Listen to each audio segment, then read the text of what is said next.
جب دونوں ممالک کے درمیان کرونا وائرس اور ہانگ کانگ میں قانون کو لے کر تعلقات کشیدہ ہیں۔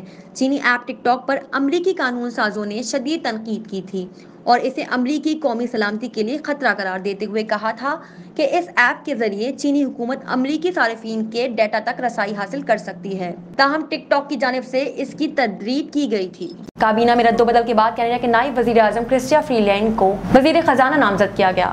کابینہ میں رد و بدل کے بعد کینیڈا کے نائب وزیر اعظم کرسٹیا فری لینڈ کو وزیر خارجہ نامزد کیا گیا۔ وزیر اعظم جسٹن ٹروڈو کے سب سے قابل اعتماد وزراء میں سے 52 سالہ محترمہ فری لینڈ کینیڈا میں اس منصب پر فائز ہونے والی پہلی خاتون بنیں گی۔ اس تبدیلی کے علاوہ مسٹر ٹروڈو 23 ستمبر تک پارلیمنٹ کو معطل کر رہے ہیں۔ اس کے بعد یہ خطاب کے لیے دوبارہ تشکیل دیا جائے گا، جہاں مسٹر ٹروڈو کی حکومت آئندہ پارلیمانی اجلاس کے لیے اپنے قانون سازی ایجنڈے کی باضابطہ طور پر نقاب کشائی کرے گی۔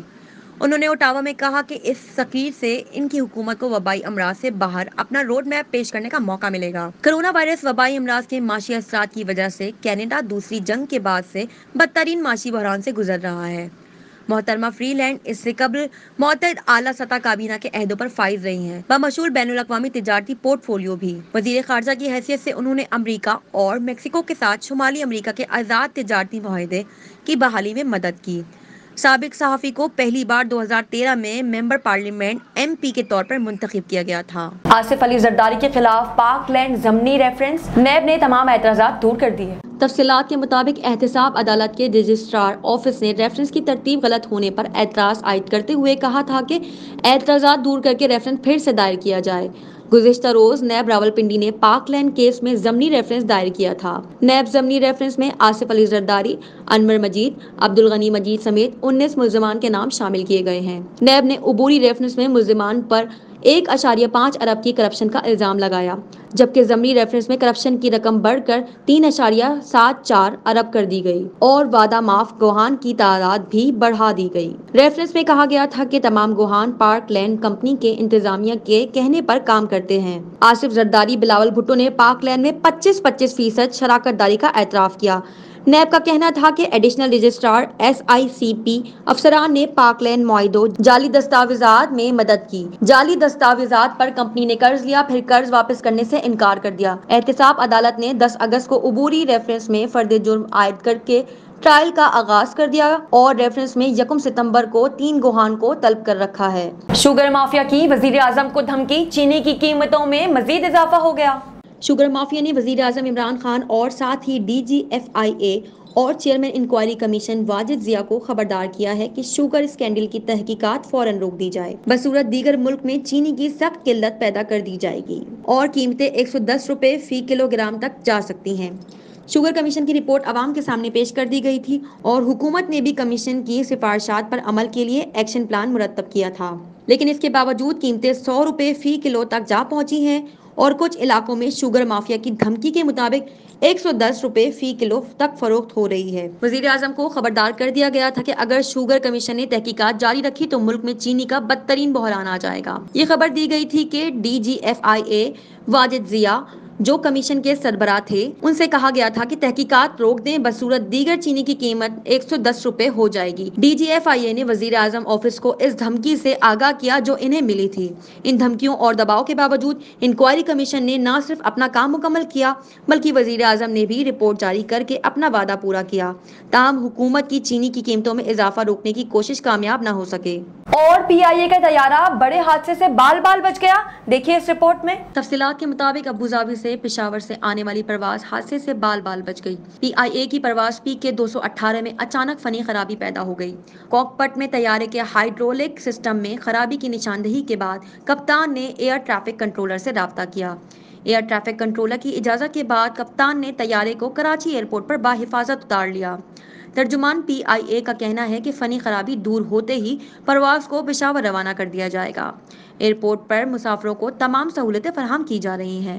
کینیڈا کے شہر اوٹاوا میں بھارتی سفارت خانے کے سامنے فرینڈز آف کشمیر کی جانب سے مظاہرہ کیا گیا۔ کینیڈا اٹاوا بھارتی سفارت خانے کے سامنے فرینڈز آف کشمیر اور خالصتان فریڈم موومنٹ کی جانب سے بھارت کے یوم آزادی کو یوم سیاہ کے طور پر منانے کے لیے ایک مظاہرہ کیا گیا۔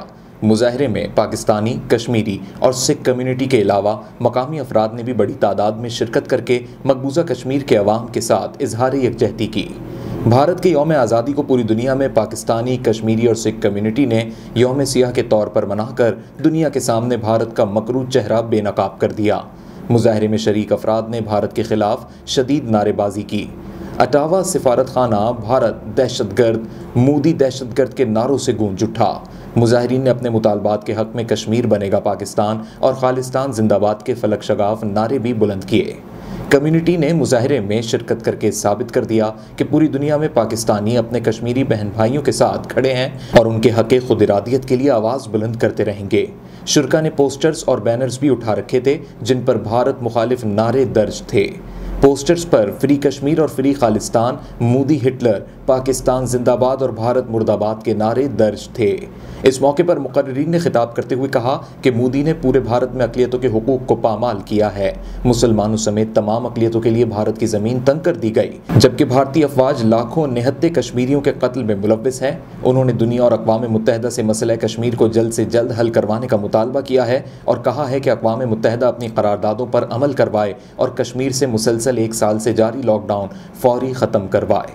انگلینڈ کا پاکستان کے خلاف T20 سیریز کے اسکواڈ کا اعلان۔ انگلینڈ کا پاکستان کے خلاف T20 سیریز کے لیے اسکواڈ کا اعلان۔ انگلینڈ نے پاکستان کے خلاف T20 سیریز کے لیے 14 رکنی اسکواڈ کا اعلان کر دیا۔ تفصیلات کے مطابق انگلینڈ کرکٹ بورڈ نے پاکستان کے خلاف T20 میچز کی سیریز کے لیے 14 رکنی اسکواڈ کا اعلان کیا تھا۔ انگلش ٹیم کی قیادت آن مارگن کریں گے۔ پاکستان اور انگلینڈ کے درمیان اولڈ ٹریفورڈ میں تینوں T20 بغیر تماشائیوں کے کھیلے جائیں گے۔